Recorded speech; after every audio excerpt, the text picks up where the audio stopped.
Réagir, réagir.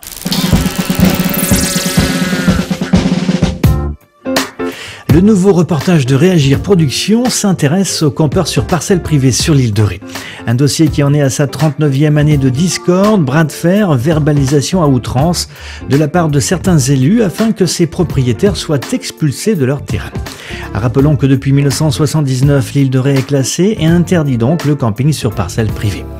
Dans ce premier volet de Réagir Productions, qui en comptera deux, Sylvie Geoffrey, la présidente de la Fédération française des campeurs et caravaniers sur parcelles privées, évoque ce bras de fer entre certains élus rétés donc et ces irréductibles propriétaires toujours très motivés. Sylvie Geoffrey. Alors les campeurs sur parcelles privées sont arrivés dans l'île de Ré en fait après les années 60, aux environs des années 60, à l'époque où ils cherchaient un espace pour passer des vacances avec un coût moyen et dans un contexte agréable qu'est l'île de Ré. Donc il y a eu pas mal d'achats de parcelles à l'époque.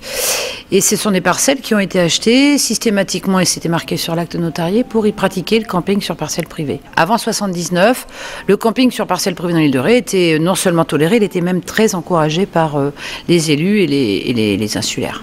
Après Xynthia, la situation a carrément évolué, a carrément changé pour ces propriétaires-là.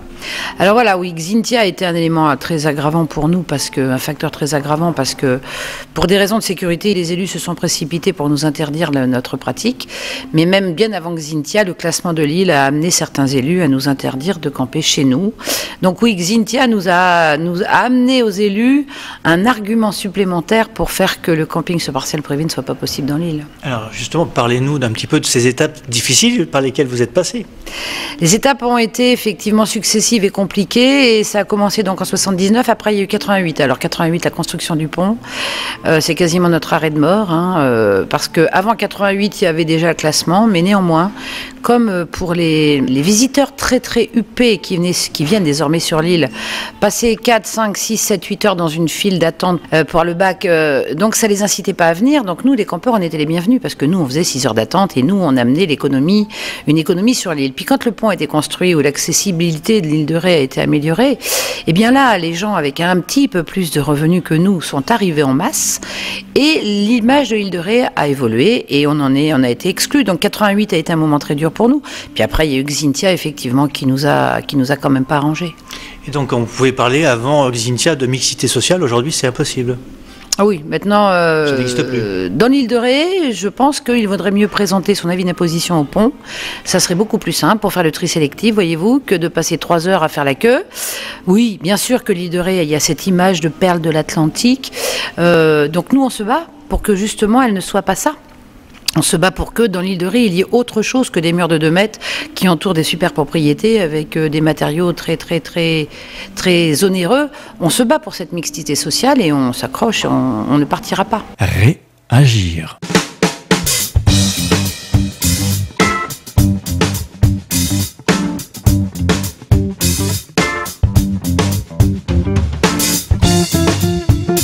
Entretien avec Sylvie Geoffrey, présidente de la Fédération française des campeurs et caravaniers sur parcelles privées. On a parlé dans nos manifestations d'épuration sociale. C'est un peu dur comme mot, épuration. Eh oui, mais c'est pas par hasard. C'est pas par hasard qu'on l'a utilisé, parce qu'effectivement, quand on veut éliminer par tous les moyens un groupe de personnes, quand c'est un groupe social de personnes, c'est d'épuration sociale. Quand c'est un problème ethnique, c'est d'épuration ethnique.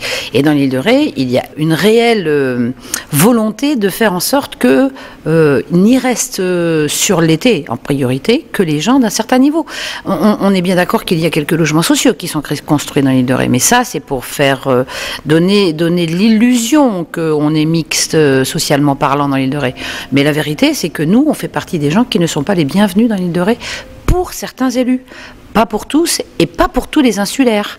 Il ne faut pas croire que toute l'île de Ré est contre les campeurs sur parcelles privées. Au contraire, on a beaucoup d'amis dans nos réseaux dans l'île de Ré. Et parce que vous êtes aussi des gens qui consommaient sur l'île de Ré, contrairement aux camping-caristes. Bien sûr. Nous, quand on vient, par exemple, moi je connais bien un exemple, le mien, mais pas que, quand on est sur notre terrain, c'est rare qu'on soit le propriétaire et sa femme. On est en moyenne 10 ou 20, si c'est pas plus par jour. Ces gens-là consomment. Nous consommons. Vous avez également une histoire. Mais bien sûr. Tous, on a tous une histoire avec l'île de Ré. Et d'abord, si on est arrivé sur l'île de Ré, c'est pas par hasard. Il y a les gens qui sont proches de l'île, comme mes parents. Ils aimaient le secteur. On a des gens de tous les coins de France. Donc, ils sont venus dans l'île de Ré parce qu'ils les aimaient. Ils ne vont pas en partir parce que les élus ne nous aiment pas. On a une volonté de rester. C'était un mode de loisir que l'on a choisi et qui se développe. Et puis pour des raisons économiques, il y en a certains qui ne peuvent pas non plus faire autrement que de passer des vacances sous toile ou en caravane parce qu'économiquement, c'est leur seule possibilité. Alors revenons-en justement à ces élus qui ne vous aiment pas, qui vous mettent des bâtons dans les roues. Il y a 2 communes principalement, Rivedoux et La Flotte. Et pour prendre l'exemple de Rivedoux, le site du Défend à Rivedoux reste le dernier bastion de résistance des campeurs sur parcelle privée. Et M. Raffarin, qui est le maire de Rivedoux-Plage, rêve donc de vous expulser.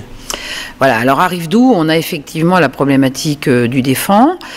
On va voir, au cas par cas, on verra si véritablement le départ des campeurs est réalisé vraiment au point qu'ils le souhaitent. Mais on a aussi les Bragots à Rivedoux. Et pour l'instant, les Bragots, c'est tout un secteur boisé où il y a encore pas mal de campeurs. Même si dans ce secteur, il y a des départs de campeurs, et même si dans ce secteur, vous pouvez voir cohabiter, pour le coup, des campeurs, avec l'interdiction de venir, et une maison avec l'interdiction surtout d'y aller. Vous voyez, on est dans ces communes-là face à un paradoxe, le paradoxe que l'on connaît, à savoir on interdit certaines choses à certains, et 3 mètres à côté, on incite d'autres à venir. Or, les conditions écologiques, puisque c'est souvent ça la Libye pour lequel on n'est pas accueilli, les conditions écologiques sont les mêmes à 3 mètres près. Donc, Monsieur Raffarin, et je dirais pas qu'il est le plus ardent défenseur de notre départ. C'est quand même le seul pour l'instant qui accepte de nous louer une salle pour notre assemblée générale. Donc, je dirais pas qu'il est forcené contre nous. Non, Sainte-Marie, oui. Très très grosse commune anti-campeur. La plus grosse commune de l'île de Ré déjà. Voilà. Et puis alors le roi en la matière, c'est Monsieur Gendre. Le maire de La Flotte a effectivement un comportement qui, à mon avis, va bien au-delà de la problématique écologique. C'est un problème personnel.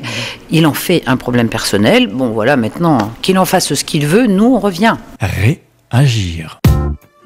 Racisme social, épuration sociale, voilà des mots forts employés par Sylvie Geoffrey, la présidente des campeurs sur parcelle privée, qui reste ouverte à la discussion avec les élus, à qui elle a déjà formulé un certain nombre de propositions, mais il semblerait que celles-ci ne soient toujours pas entendues par ces mêmes élus rétés. Sylvie Geoffrey. Vous voyez, ce qu'on voudrait, c'est que sur l'île de Ré, il y ait des secteurs, que toute l'île de Ré ne soit pas interdite aux campeurs sur parcelle privée, qu'il y ait des secteurs négociés, convenus avec les élus locaux, convenus avec les services de l'État, dans lesquels on peut venir pratiquer le camping sur parcelle privée en toute sécurité. Parce que le PPRL ne s'applique pas au centre de l'île. Mais est-ce que ça, les élus l'entendent ? Les élus ne l'entendent pas. Ils rejettent ça sur c'est l'État maintenant. Voilà, ils disent c'est l'État, ils disent qu'écologiquement on n'est pas dans les clous, ils disent tout ce qu'ils peuvent dire pour ne pas entendre.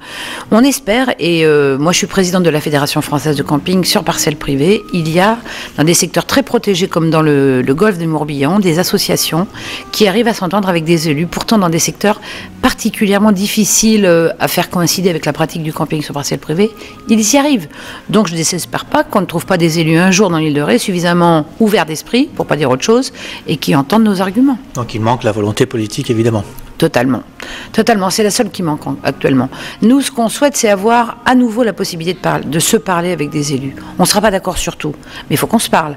Or, effectivement, maintenant, c'est plus le cas. Donc en 2020, si effectivement la candidature du maire de La Flotte actuelle ne se fait pas et qu'il y a éventuellement un nouvel élu à La Flotte, eh ben, pourquoi pas ? Pourquoi pas envisager que l'on se reparle et qu'on envisage à nouveau d'autres solutions ? Dans le deuxième volet de Réagir Production consacré aux campeurs sur parcelle privée, Sylvie Geoffrey, la présidente de l'association, continuera d'exposer d'abord son argumentation et d'évoquer ensuite les contraintes qu'elle rencontre systématiquement face à ces élus rétés retors, fermés à toute négociation, à toute discussion. Être campeur sur parcelle privée sur Ré n'est certes pas la panacée. Réagir. Réagir.